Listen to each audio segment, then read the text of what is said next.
Hello ladies and gentlemen, and welcome back to the channel for another war video. It's War 1 of Season 35. We're up against XK9 and Captain Sam is making his debut in war. Up against this invisible woman on Path 1, we're dealing with masochism over time.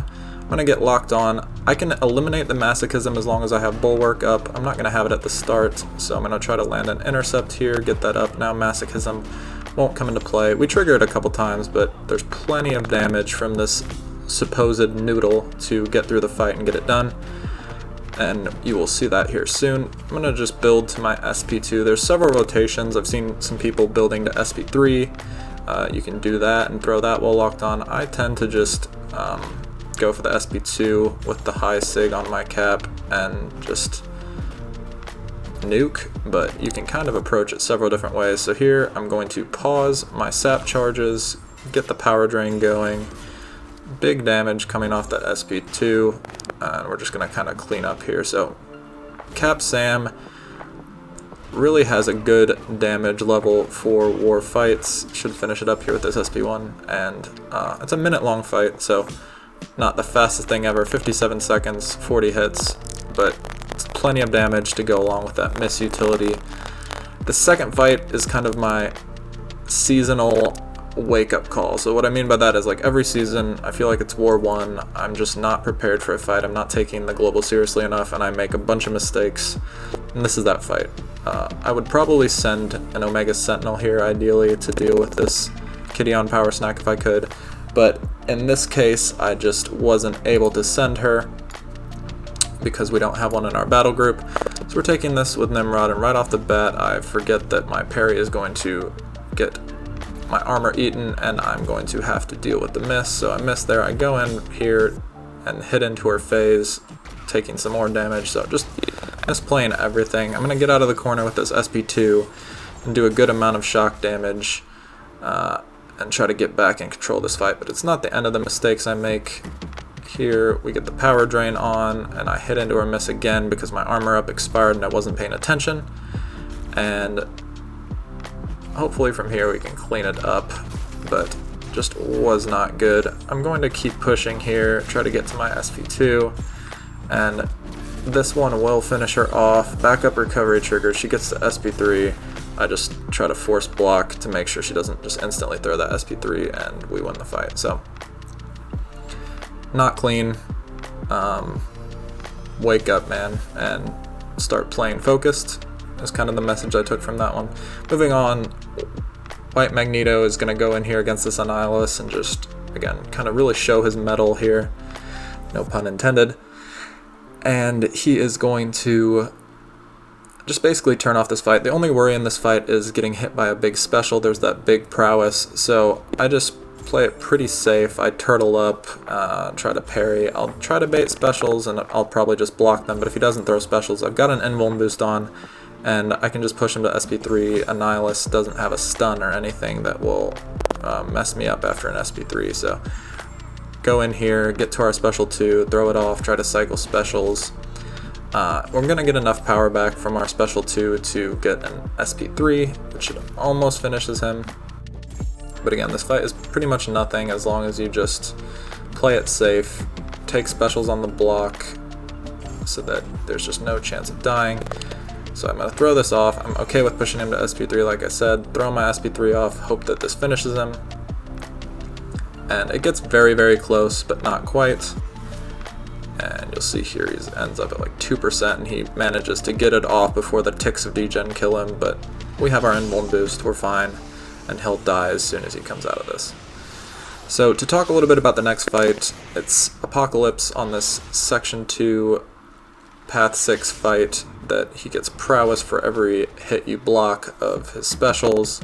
He has the disorients when you parry him. Cap is theoretically a good counter for this, but the war was a little too tight already, and I wanted to just go with the absolute safest option that I've taken the fight with before, so I just go in here with Nimrod, and it's going to be a nuke fest. I know I don't need any gray boosts here in this fight, because again, just how Nimrod takes this, so I'm saving myself loyalty, doing the absolute safest play in this scenario, but Cap Sam could definitely take this node. Just wasn't on the cards in this specific war. So maybe in the future, if I don't have Nimrod on the squad, I will just take it with Cap. But going in here, just going to throw off this SP2, and it's basically going to end the fight. The shocks will tick him down, and that's that. So easy fight with Nimrod. Next up was a fight I wasn't supposed to take, this Moleman. We originally had Kitty taking this, but due to some potion issues and some unfortunate deaths, we ended up just saying, okay, I'm going to take this with Mags, save some potions here. And in retrospect, again, a totally fine counter for this. Probably wouldn't even need to send Kitty unless she was needed somewhere else on these middle paths.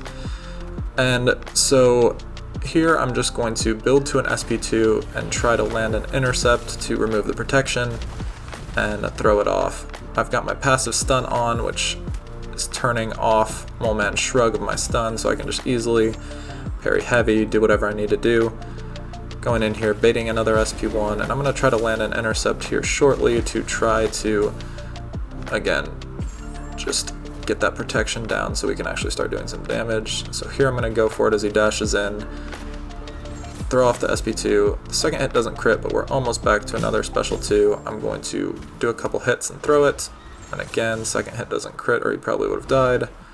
So we're going to have to land one more intercept, and here I make a mistake. I dash into his block. He didn't play into it as like I thought he would. I misread the AI, so I take some hits. That's what the invuln boost is for.